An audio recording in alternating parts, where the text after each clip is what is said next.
Hospital एक ऐसी जगह जहां हम प्रॉब्लम के टाइम ये सोच कर जाते हैं कि डॉक्टर कुछ ना कुछ इलाज जरूर कर देंगे, लेकिन एक हॉस्पिटल किसी डॉक्टर के लिए भूतिया जगह बन सकता है, ये किसने सोचा होगा।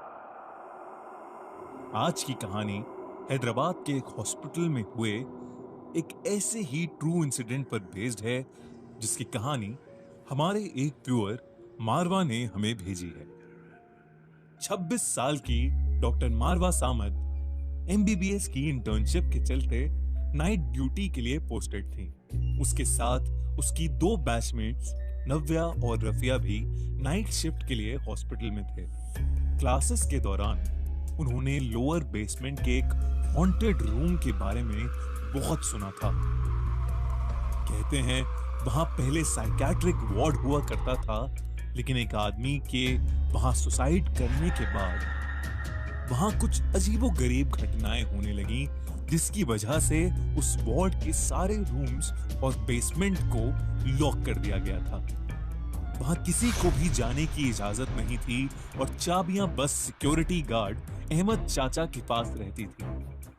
मारवा, नव्या और रफिया तीनों भी अभी यंग इंटर्न्स थे और डिलिजेंटली पढ़ाई के साथ साथ कुछ ना कुछ शरारत भी करते रहते थे। उस रात हॉस्पिटल में ज्यादा पेशेंट्स नहीं थे, तो उन्होंने सोचा क्यों ना आज लोअर बेसमेंट जाकर उस जगह की तफ्तीश की जाए।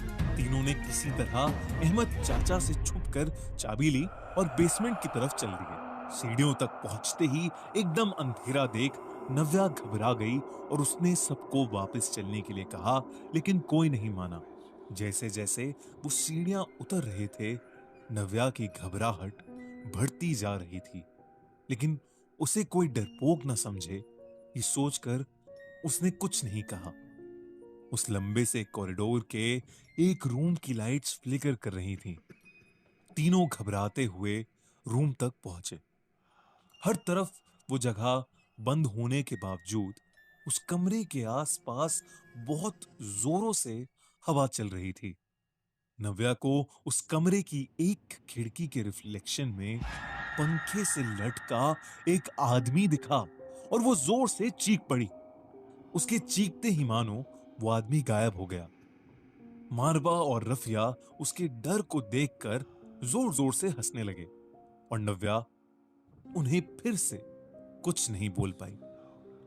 वो दोनों कमरे के और अंदर जाने लगे, लेकिन नव्या को अचानक बहुत ज्यादा ठंड लगने लगी और वो कमरे के बाहर चली गई। कमरे के बाहर जाते ही नव्या को ऐसा लगा कि किसी ने उसका पैर पकड़ लिया हो और वो जोर से चीखी।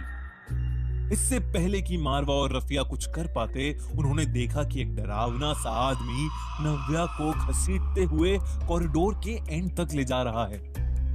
वो नव्या की तरफ भागे, लेकिन उस रूम का दरवाजा बंद हो गया और मारवा और रफिया उस रूम से बाहर नहीं निकल पा रहे थे।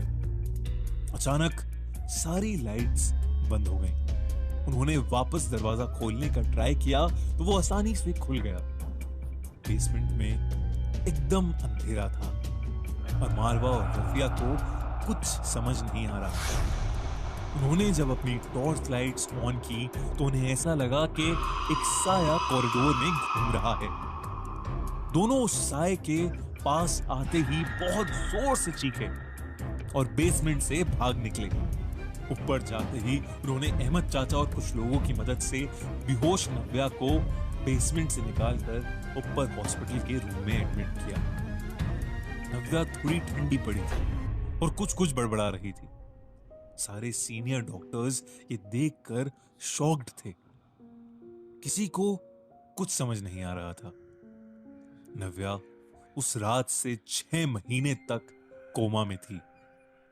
होश में आने के बाद उसने कभी भी उस रात के बारे में दोबारा बात नहीं की। मारवा और रफिया अपनी उस एक शरारत को आज तक रिग्रेट करते हैं।